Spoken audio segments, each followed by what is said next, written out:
All right, looks like we're live. Awesome. Sweet. All right, John. All right, so we're here. This is John Bomberger. John, I always like to start these conversations by just kind of asking for a little information about you. Tell me about yourself, what you've been doing, Yeah, how what and kind of your background in real estate. sure. Yeah, so I've been in real estate for about 7 years. So started back in 13, 14, somewhere in that time frame. Yeah. Built a sales business and got into doing some training and coaching and got into management. And most recently was the regional education director for Howard Hanna Real Estate. So overseeing all training programs from pre-licensing, people wanting to get their license, they had to take certain state required courses through, company training, tech training, all that kind of stuff, on some onboarding, continuing education. So kind of pretty all encompassing from the training regard. So Okay, that's where I've been. that's awesome. That's awesome. So right now we were talking this morning. So, we're trying out a new live feed. And it's kind of interesting. I said, hey, look, I'm not sure how this is going to work out. Let's just try it out. Something new. And comments like, hey, this sounds like the pretty much par for the course. That's it, man. What have you seen from your perspective? Kind of as a real estate insider, like, what have you seen that has worked? What that is good, bad, or indifferent, changes, whatever, with the real estate industry right now? Well, I guess there's. I'll take that question on two levels. Mhm. I'll take it prior to COVID, and then during COVID.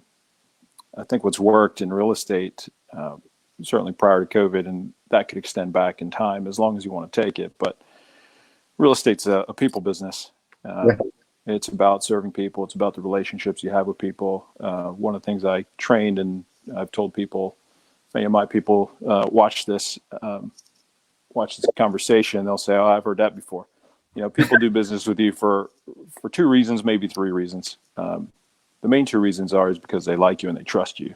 Yeah. And the third reason I would add might be it's because you're the last agent that had a conversation with them. Right. So that top of mind piece is really important. Yeah. Right? Because timing is everything. Sometimes in leveraging those relationships for business, and most consumers out there, the public, probably knows more than one agent. Yeah. And they may like and trust more than one of those agents. Not all of them, probably. Right. But it could come down to the timing of when you had the last conversation, and the timing was right for them to be at a point where they're ready to buy or sell or invest or lease or rent, whatever the case may be. So it's funny you say that. There was I was talking to a wholesaler. This guy's out of Philly, but he's a pretty big wholesaler. And he said the one thing that really drove him crazy was that he would go out and he'd comp a property, determine what he could pay for it, go out and lay it out to the owner. They're looking at selling for, let's say, $80,000. His offer is 40, right? His offer is 40. And of course, he said, no, forget it. Well, then he's looking at the public records on sales, and he sees 6-8 months later, they sell the thing for $35,000. It's like, what the heck just happened? They got their money, more money all this time, all this time ago. And It goes to the point. It's like, look, sometimes you just have to be in the right place at the right time. You've got the right need. You've got the right pain point, or not even pain point, but it's like, you're looking to sell your house, and it just so happens that now's the time. I went through this 6 months ago with my wife and I. We relocated, and it's like, it was the right time. Yeah. Right. How was your experience with your agent? I guess down in Maryland. Did you move here from Maryland, or would you? No. I actually I was out of Philadelphia. Okay, so that's right. You told me that. Absolutely. Exactly. But our main office is in Columbia, Maryland. But I was out of Philadelphia, and it was fantastic. I used Linda Zaspel. Do a little name drop in there. She did a phenomenal job. Like, no kidding. Yeah. First weekend we sold 15,000 over asking price. Nice. Had a ton of people through, and frankly, the photographs made the house look better than it ever looked before. Right.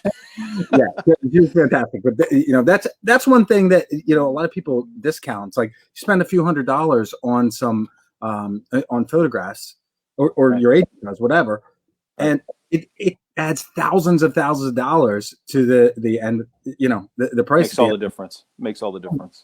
It really does. It really does. I mean, even with a nice iPhone, or whatever, it's a big difference. Those iPhone 11s take pretty good pictures, I hear. They do, but my gosh, it's not the same as a professional. You know what I mean? No doubt. Yeah. So, I have ancient technology. I have an iPhone 8. It's like way old. Funny. 2 years ago. I found a camera that my kids now play with, like digital camera that got with my wife when we first got married 17 years ago. You know what I mean? So like they're running around making these photos and they think it's so cool. They can look on the back, but they're so pixelated compared to what's out there. It's not even possible. Yeah, the world sure has changed a lot, and no doubt. We're going to see a lot more. So what have you seen as the biggest impact on housing right now? I mean, obviously people aren't able to tour houses necessarily in person, and it's really restricted the number of people that you can kind of get through your house. But what have you seen or heard from home sellers and like their take on this and on the other agents? Well, I mean, the biggest impact, I started off by saying this is a people business, and the way that we communicate with people, the way that we build our relationships with people now is totally different. In the past, in a month ago, 5 weeks ago, we might have been having this conversation over a cup of coffee at Starbucks. Absolutely. But here we are trying a new thing. Right. Exactly. Right. So, that's the second piece of your initial question too, is what's working for agents and how has COVID-19 impacted the real estate market internationally, nationally, and even at the local level. And the biggest piece, obviously, is that we can't relate to our customers the way that we normally did. Even, traditional snail mail mailings have been reduced pretty drastically for various reasons. But, being comfortable with not only having these kinds of conversations, people can FaceTime, they can use WhatsApp, they can use, a plethora of other apps to communicate with people. Some agents are comfortable with that. Others are becoming comfortable with that now because they have to. Right. But also in regards to holding meetings and just the way that we work, it's everything is so different. Certainly, there's a lot of information out there about how the real estate transaction itself is impacted. Pennsylvania is by and large, not just in real estate, but by and large, a more restrictive state than most others around us, and certainly in relation to the federal government. And so, a lot of steps in the process of real estate transaction, even if somebody wanted to buy a house sight unseen, which we're still allowed to do, and it's totally legitimate and fine as long as buyers are being made aware of the risks associated with doing something like that. Inspectors, can't go out to homes, appraisers, title companies. There's multiple layers that are involved in real estate transaction that we can't really do. I mean, how do you inspect a home virtually? As good as those pictures are, Josh, right? I don't know an inspector out there that's going to inspect a house based on pictures. It's just not. Well, they're not signing off on it for sure. Yeah, no doubt. They're not insuring it. 100%. And I mean, even if you got the home inspection done, even if you've got the contract and everybody's happy virtually, right? How do you go and pull title when some of these records in some of these townships, like it's a paper copy? You need to send somebody down to the township building or the local municipality to pull that information. Yeah, you just can't do it. That's a good point, Josh, because various counties are different in the way they handle records. Municipalities are different in the way they handle records. So, Dauphin County does a pretty good job, I think, of making electronic records available. It's pretty easy to access that information. In terms of notary, Pennsylvania is not a electronic notary state. There's about 15 states or so that do electronic notaries. I don't think all of those 15 states are real estate, but at various levels do electronic notary, and I think that's probably one of the changes long term that we might see is electronic notary. And of course, there's conversations about security and hacking and all that kind of stuff, and that's way above my pay grade. I'm not an IT guy, so I don't know how to make that stuff work. But I think we'll definitely see a movement going forward, pushing things online. I think companies will realize, hey, this work from home stuff worked out okay. So that impacts real estate on a different level. I've been involved in residential real estate in my entire real estate career, but I mean, you're talking about landlords of office buildings and office complexes. I mean, that's a piece of real estate too that we don't always think about, right? But that's big money. Real estate is trillions of dollars a year in this country, and a lot of it's at that big money level, and that's going to be tremendously impacted. Well, so this is it's funny you brought that up. I was talking to somebody yesterday that she's in commercial real estate, like exclusively. Yeah. And my question to her was like, same thing that I asked you, like, what changes have you seen? And she said the biggest impact that she's seeing is that a lot of the potential tenants, certainly for retail, but also for office space, the demand now is not for 6,000 or 30,000 square feet of office space. It's for 500-800 square feet. Right. Where that's crazy. You've got a secretary and you've got a conference room, and everybody else is remote. And you know what?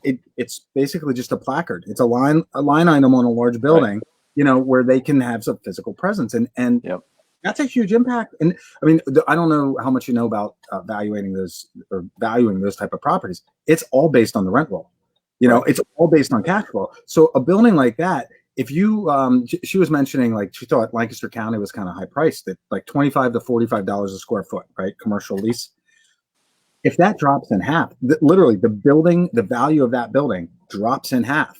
Yeah. The demand goes down. You're going to have empty retail for sure, and empty commercial space. That's a big hit. Well, it's funny you mentioned retail. Retail was my background. We've forgotten real estate. I managed multiple stores, multiple sites. But man, retail was struggling before this thing. I know. Big time. I mean, malls are closing. Malls are being converted to multiple use. I mean, that stuff was in the news already prior to this thing. I can't imagine the impact on retail. Not that they're going to die. Retail's not going away. I think it's just the rise of, Amazon taking over the world. Amazon is an amazing. I mean, it has changed the way we do business. But as a kind of an asterisk to that, I don't know about you, but I've got Amazon Prime. I love getting things on free 2-day delivery and all that kind of stuff. Come to find out that we're really bearing the cost of a lot of that with, the Postal Service, and a lot of the shipping costs and things are really being thrown back on the taxpayer. I wonder how that plays out if we start having to pay for, the shipping costs. It's going to change the dynamic, and maybe it only works when there's no retail stores. You know what I mean? And it'll be interesting to see what happens with the Postal Service. Yeah. There's been no conversation about privatizing Postal Service, but it's in trouble. I mean, they're looking for money for a bailout. There's 600,000 employees of the Postal Service nationwide. That's a big employer. That's a big time employer, and they're in trouble. I mean, so what happens next? UPS, FedEx, DHL, or whatever it's called. Do they pick up the slack with this stuff? How does that change the cost for us? Exactly. It's a lot to talk about. $4 in certified mail. Let's say you got to have something signed for. Maybe it's $8. I don't know. It's not expensive. Right. If that becomes $40 or $50, that changes the dynamic significantly. I mean, most mail now is either junk mail or it's email, right? I mean, for the most part, you get a couple bills and things. But I could totally see a time where if a 50-cent stamp turns into $2.50. You're gonna have to pay to get a paper copy of stuff. It's pretty wild. I mean, actually, I already see that with my bank. I mean, they charge me for a paper statement. It's great. Time to change banks, Josh. Just kidding. I don't care where you bank, Josh. No. But yeah, so I mean, that's something else. Well, so on the homeowner side of things, if you've got somebody that is thinking about selling their house, what do you say to them? I mean, what's your advice right now with the market as it is, and what do you foresee in the upcoming months and years to come here? Sure. Well, it's difficult to talk about years, but it's interesting timing, especially today, asking that question, Josh, because over the last, is this week 5? What week are we in of I don't know, 5 or 6? Like it's been too long. Yeah. I don't even know what day it is at the time. So today there's a vote that's hopefully is being passed in our state legislature regarding some of our types of businesses, Yeah. real estate agents, car dealers, industries like that that have been told basically you can't meet people in person. There's a bill that's being voted on today regarding opening some of those businesses back up, some of those industries back up, and there's been a lot of support out there online. There's been a lot of I've signed a petition that I've sent out to my Facebook audience to hopefully support this bill and get it passed so we can get back to work the way that we do work best. So if I'm talking to a homeowner today, and let's just say that this vote isn't being or this bill isn't being voted on today, I'm probably deferring to what the government is telling us right now and telling my homeowner, right now it's difficult. Well, now I'm saying this and I'm questioning myself because it depends, right? Right. There's another thing I've always said, and people that know me hear this from me all the time. So the answer is it depends. There's definitely, if we're able to do like a walkthrough, if a homeowner is tech savvy enough that they can do a decent quality video walkthrough of their home and take some decent pics, it's still a decent time to list. Home prices are still up. I've looked at a lot of market stats, and the one thing that hasn't really changed yet, and of course, the numbers that are really happening right now, we're not going to see those numbers for another couple of weeks till the month is wrapped up. So home prices are still high, so it's still a good time to list, and there's still sellers that need to sell for whatever reason, for various reasons, and buyers that need to buy. So there's still a market out there. The market hasn't dried up completely. So I would say it depends on their situation. However, if they're really not, I don't need to move to Philly, for example, like you had to move to relocate for what you're doing. I'd say it's probably best to wait till we can open the market up and market the home properly, right? Take the professional photographs like you talked about earlier that mean so much, right? So like you said, even with the really nice smartphones and everything like that, we can take some pretty decent videos and pictures, but it's not the same as having a professional in there. Yeah. So it's really depending on the person's situation. If it's just the average homeowner that's looking to downsize or to upgrade or whatever the case may be, it's probably at best at this point to kind of wait to see what happens over the next couple of weeks. Well, so, I mean, I totally agree with you. One thing that has concerned me, and I brought this up, we got a little visitor in here, so excuse the back. Hey, Sam, turn that off, please. Yeah, so we're live. This is real Party live. time. Give me 1 second here, John. You got it.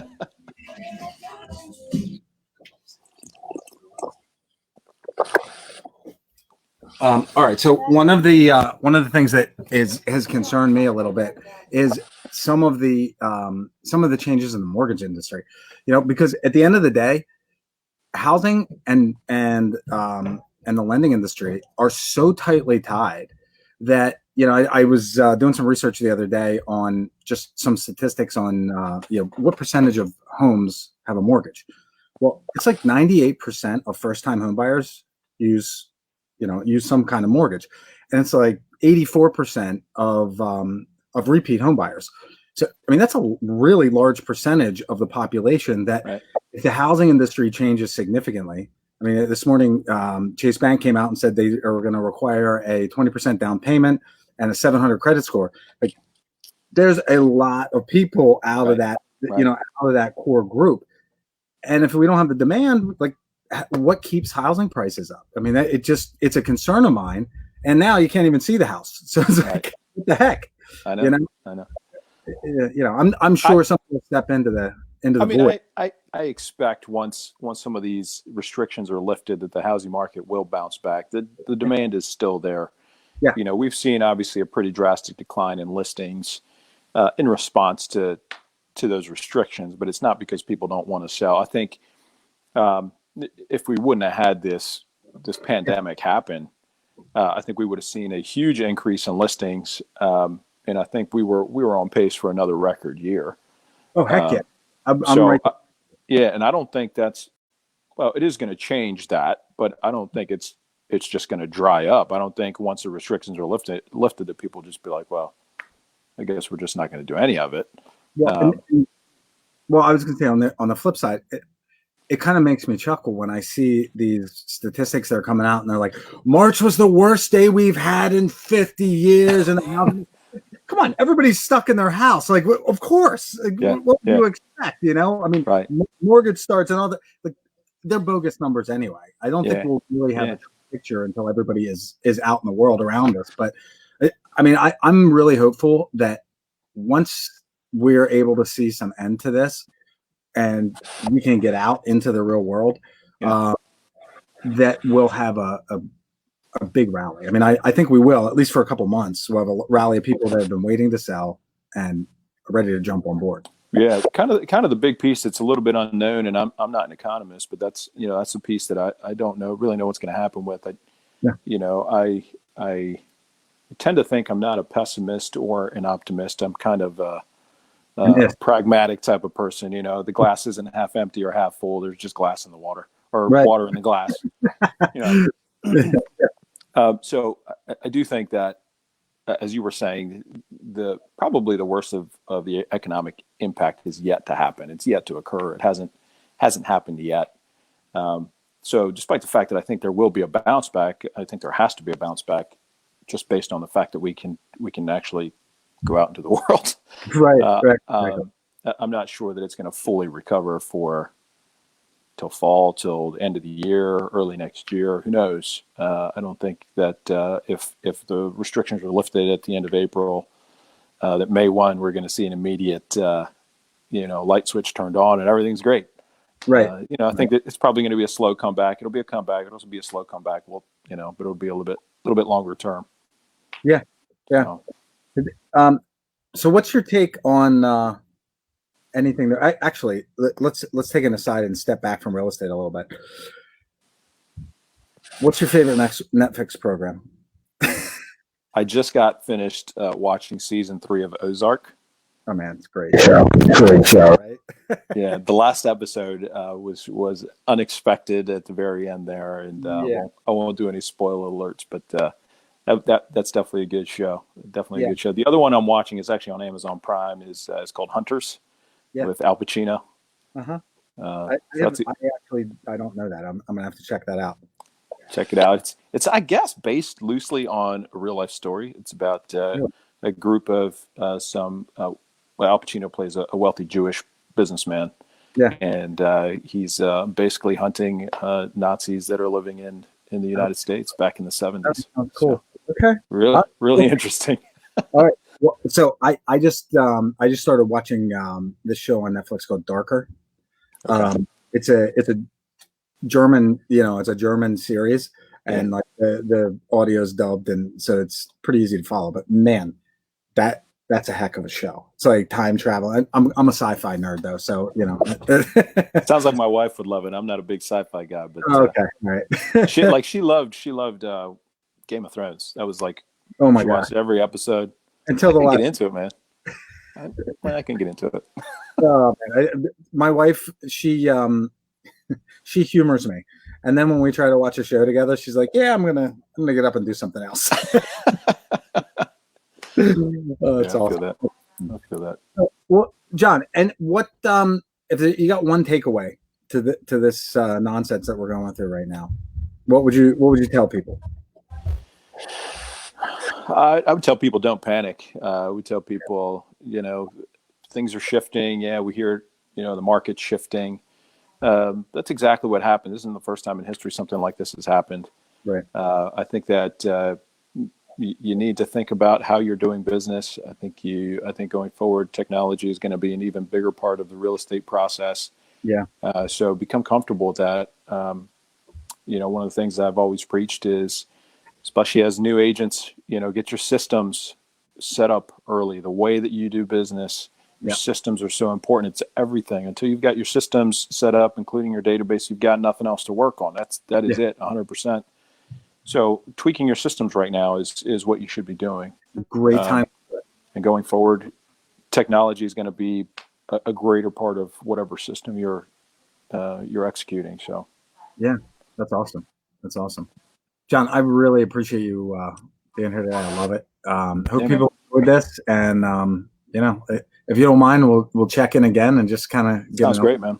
on your take. I mean, this changes every day. Today is Right. April 14th, 2020, and who knows? A couple days, we might have a whole new landscape to look at, right? This afternoon, it could be very different. That House Bill 613, I think, is being voted on after they take session at 1:00 this afternoon. So we'll hear some more this afternoon, I'm sure. Well, what is going to be interesting is if this thing passes, you're going to see it's going to be like a beeline of all these agents like streaking out to the properties with the contract in hand, like beating them past to the door. But it's a good thing. I mean, getting people back to work is great, and it's pretty positive numbers, both with the reduce of infection rates and really in comparison to like the death rates across the board of all kinds of stuff that are happening. So that's great. Yeah, man. Awesome. Hey, John, Thanks, I appreciate it. I Likewise. really appreciate it. We'll talk again soon. All right, buddy. Take care. Yep.